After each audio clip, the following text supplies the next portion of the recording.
Do you believe in man-made climate change? Yes, I do, yeah. Can I ask you why you believe in it? I don't know, you put me on the spot here. I don't know, to be honest, I just do. Is it because it's always in the news, maybe? Possibly, yes. But, do you believe in man-made climate change? I do, yes. Can I ask you why you believe in it? Seen on the news, like. And who's your favourite climate change scientist? I wouldn't have one. I wouldn't know of any. So have you ever heard any of the arguments against climate change? I've heard that it could be, like, it's a natural repeating process, a cycle. Like, there's ice ages and then times that thaws out. But So maybe it's not man-made, it's just a natural cycle? do you not feel like we might be contributing to it? Well, I can see the argument for it, but I was just looking recently at a man, he's a co-founder of Greenpeace, Dr. Patrick Moore, and he has stated that our carbon emissions have no effect on climate or on weather patterns, and it's actually been driven by solar activity. So the more solar activity there is, the more more our climate changes. Do you believe in man-made climate change? Oh, I do, absolutely. And can I ask you why you believe it? Well, I've studied science and I work in science all my life. So I tend to follow the good science, and the good science makes it irrefutable. So have you heard about, do you know that Dr. Patrick Moore, the co-founder of Greenpeace? Have you ever heard of him, an eminent British scientist and academic? No, I haven't heard of him particularly, but I know about Greenpeace, yeah. Dr. Patrick Moore has just come out and said that man-made climate change is not a real issue, that it's not being driven by carbon, it's being driven by solar activity, and he said that the science irrefutably shows that. So what are your thoughts on that? Well, I would beg to differ with this scientist. I mean, not all scientists are on the same page about this, but if you look at the majority of what science says through the good publications like Nature or Science itself or New Scientist, that's where I look for the evidence. Yeah. And then who's your favourite climate change scientist? Oh, you put me on the spot there. I don't actually have a favourite climate change scientist.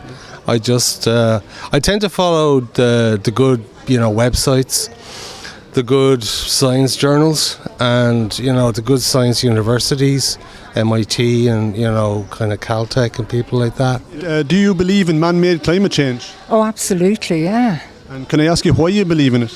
Well, you only have to look at the scientific reports to look at the Arctic, the Antarctic, the differences in the vegetation, the ice flows, all of that. And you see it around here even in terms of the reduction in the number of birds and butterflies in particular, yeah. And just when you were making that point, the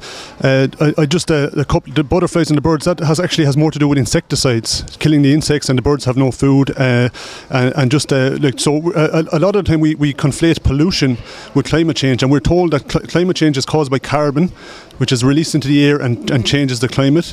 But have you ever heard of Dr. Patrick Moore, the co-founder of Greenpeace? Yes, I have, yes. So Dr. Patrick Moore has just come out recently and stated that climate change is actually, man-made climate change is not a thing that's real, it's not driven by carbon. It's actually climate change is caused by the solar activity. Do you believe in man-made climate change? Yes, of course. You can see it all around, essentially, from bigger cities to open areas. Like, big cities generally have more of an accumulation of smog, fog, dirt. Lots of people with asthma generally appear in bigger cities. While out in the country or out overseas, it's generally not as bad in less populated areas or places with less factories, less kind of production of that kind of sort. So that would be kind of what we would traditionally call pollution. Climate change is a different thing. Climate change says that carbon emissions that are coming from our burning coal or burning having fires and things like that are causing the climate to heat up. And it's threatening all life. So there is a little bit of a difference. All right, sorry. Yeah. So in countries where it's usually been generally warmer, it's just gotten way hotter over the years. Like places where there's been a lot of snow, snow levels have dropped from their general cap, that kind of thing, right? Well, not really. Like there hasn't been a rise in temperatures or global temperatures for 18 years, but on average for the last the global temperatures have been rising since the mini ice age in the 1600s by about half a degree every century. In the last century they rose about 1.5 degrees, which is a bit higher than normal, but they haven't risen for the last 18-20 years at all. So it seems to be that this climate change is a natural, this rising and falling of temperatures is a natural cycle caused by the sun, solar activity, solar storms, these kind of things, rather than man-made pollution. Although I'm not saying pollution isn't a problem, but it's just not changing the weather. Dr. Patrick Moore, he's the co-founder of Greenpeace. He's an eminent British academic and scientist, and he has stated that CO2 emissions have no effect on weather change or climate change, and it's actually been driven by solar activity. Could you explain what you mean by solar activity? The sun flares, sun storms, the heat and light we get from the sun. If there's more outbursts of energy from the sun, it affects our climate. So you think it's just that? That's the primary driver of our climate, yeah, our primary source of light and heat. Right, that's very interesting. I have to go.